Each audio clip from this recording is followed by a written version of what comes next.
দেখো আজকে শীতলা পুজো আর আমি গন্ডি কাটবো। আমি প্রত্যেক ভাই বোনের জন্য চাইবো মা শীতলা মায়ের কাছে আর বাবা মায়ের জন্য সবাইকে যেন ভালো রাখে মা শীতলা মা। আর আজকে দেখো ঠাকুমার জন্য, ঠাকুমা কি খাবে আজকে, ঠাকুমার জন্য এখানে সাবু সেদ্ধ করেছি আর দুধ সেদ্ধ করেছি আর এইখানে তরমুজ আছে, দিয়ে ঠাকুমাকে দেব খেতে। কেন উনি বয়স্ক মানুষ তো না খেয়ে থাকতে পারবে না, ওনাকে এগুলোই দেবো খেতে। আর আর বাড়ির লোকেদের জন্য পান্তা হয়েছে, সব পান্তা খাবে। আর মা শীতলা মায়ের ছবি তো তোলা যায় না, ওখান থেকে নিষিদ্ধ করা আছে ছবি তোলা। তা আজকে কি করব, যদি চেষ্টা করব যে তোমাদেরকে ছবি দেওয়ার জন্য। দেখো কি কি দিচ্ছি ঠাকুমার জন্য, দেখো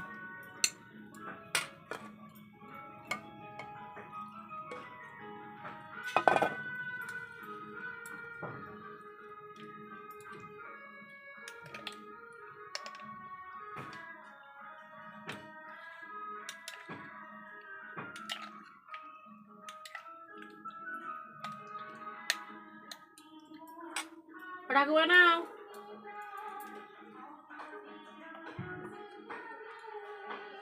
দেখতে পাচ্ছ তো সব।